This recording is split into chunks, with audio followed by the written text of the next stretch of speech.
اولاد کے مستقبل کے لیے پریشان ہونے والے والدین یہ عمل ضرور کریں۔ اولاد کا نصیب چاند سے زیادہ روشن ہوگا۔ والدین اپنے بچوں کے لیے چند الفاظ ضرور پڑھیں، نوکریوں اور رشتوں کی لائنیں لگ جائیں گی۔ اللہم صلی علی محمد و آل محمد۔ السلام علیکم یوٹیوب فیملی، کیسے ہیں آپ سب؟ الحمدللہ میں ٹھیک ہوں اور امید کرتی ہوں کہ آپ سب بھی خیر و عافیت سے ہوں گے، اور دعا کرتی ہوں کہ یا اللہ اپنے حبیب کے صدقے ہم گنہگاروں کو معاف کر دیں۔ میری جو بھی بہن مجھے دعا کے لیے کہتی ہیں، یا اللہ اپنے حبیب کے صدقے ان کی تمام پریشانیوں کو، تکلیفوں کو، مصیبتوں کو دور کریں اور ان کی تمام حاجات کو پورا کریں۔ اور اسپیشلی وہ والدین جو اپنی اولاد کی طرف سے بہت پریشان ہیں، میرے مولا ان کی اولاد کو ان کا فرما بردار بنا، ان کی اولاد کو ان کے لیے آنکھوں کی ٹھنڈک بنا دے۔ یا اللہ اپنے حبیب کے صدقے ہماری اولادوں کے نصیب اچھے کر دیں، انہیں دنیا میں بھی اور آخرت میں بھی کامیابیاں عطا فرمائے۔ یا اللہ جو میری بہنیں اور بھائی اپنی اولاد کے ہاتھوں پریشان ہیں، ان کے مقدر کے نصیب کے ہاتھوں پریشان ہیں، یا اللہ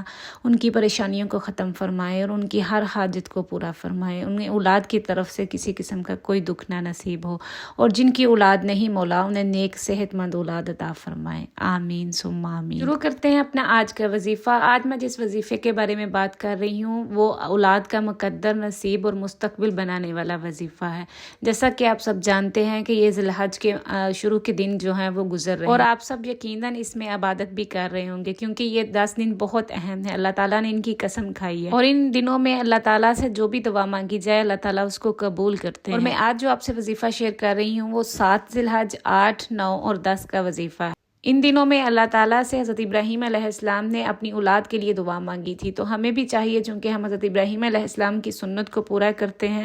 قربانی کر کے، تو ہمیں بھی چاہیے کہ ہم ان کی اس سنت کو بھی پورا کریں، اپنی اولاد کے مستقبل کے لیے، اپنی اولاد کی نصیب اور مقدر کے لیے اللہ تعالیٰ سے ضرور دعا کریں۔ اور ذی الحج کی 7، 8، 9 اور 10 کو اپنی اولاد کے مستقبل کے لیے، اولاد کی نوکریوں کے لیے، اولاد کے رزق کے لیے، شادیوں کے لیے، جو بھی آپ کو اولاد کا مسئلہ ہے ان کے لیے دعا مانگے۔ انشاءاللہ اللہ تعالیٰ آپ کے اس مسئلے کو حل کریں گے اور آپ کی دعا کو قبول کریں گے۔ جو میں آپ سے وظیفہ شیئر کر رہی ہوں یہ آپ ذی الحج کے علاوہ بھی اس کو پڑھ سکتے ہیں، لیکن اگر آپ ان دنوں میں یہ پڑھ کے اللہ تعالیٰ سے دعا کریں گے اپنی اولاد کے بارے میں، ایک تو یہ دن اس لیے اہم ہے کہ اللہ نے قسم کھائی ہے، اور دوسرا یہ حضرت ابراہیم اور حضرت اسماعیل علیہ السلام کی وجہ سے اہم ہے، تو اس میں اگر آپ دعا کریں گے یہ پڑھ کے تو یقین مانیں اللہ تعالیٰ آپ کی دعا کو ضرور قبول کریں گے، اور آپ کی اولاد کا جو بھی مسئلہ ہوگا، جس بھی مسئلے کے لیے آپ اس کو پڑھ رہے ہوں گے، اگر آپ کی اولاد کی شادیاں نہیں ہو رہی تو بھی اس کو پڑھیں، اگر آپ کی اولاد کا مستقبل کے بارے میں آپ پریشان رہتے ہیں کہ پتہ نہیں ان کا آگے مستقبل کیسا ہوگا، آپ کی نسلوں کا مستقبل کیسا ہوگا، رزق کے لیے پریشان ہیں، ان کی نوکریوں کے لیے پریشان ہیں، ان کی اچھی تربیت کے لیے پریشان ہیں، تو بھی آپ اس کو کر سکتے ہیں۔ میں آپ سے وظیفہ شیئر کرتی ہوں، آپ نے کرنا کیا ہے۔ آپ نے 7، 8، 9 اور 10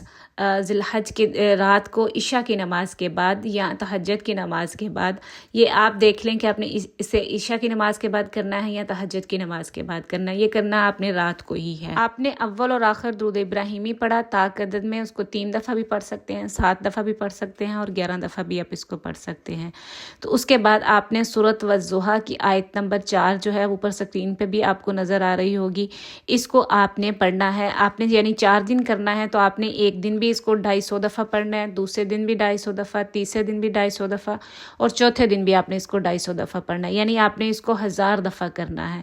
پھر اس کے بعد آئیے آپ کا یہ عمل پورا ہو جائے گا 4 دن کا۔ تو یہ 4 دن کا آپ نے عمل کرنا ہے، اور اللہ تعالیٰ سے رو کے گڑ گڑا کے آپ نے دعا کرنی ہے کہ یا اللہ ہم اپنی اولاد کے مستقبل کے لیے پریشان ہیں، ہمیں اس پریشانی سے نکال۔ جو بھی آپ کا مسئلہ ہے، اولاد کے اگر رشتے نہیں ہو رہے، ان کے نصیب اور مقدر اچھا کرنا چاہتے ہیں تو اس کا آپ نے دعا کرنی ہے، یا جن کی نوکریاں نہیں ہیں وہ اپنی اولاد کی نوکریوں کے لیے دعا کریں اس کو پڑھ کے، اور جو بھی اولاد کا آپ کو کوئی مسئلہ ہے، کوئی اولاد نافرمان ہے تو بھی آپ اس کے لیے اس کو پڑھیں اور کریں کہ یا اللہ ہم اولاد کے مستقبل کے لیے پریشان ہیں، اس کے آنے والے کل کے لیے پریشان ہیں، تو ان کی اس چیزوں کو، ان پریشانیوں کو ختم کر دیں، اپنے حبیب کے صدقے ان پریشانیوں کو ختم کریں۔ یقین مانیں آپ ہی عمل کر کے دیکھیں، آپ خود حیران ہو جائیں گے کہ اللہ تعالیٰ نے کتنی جلدی آپ کی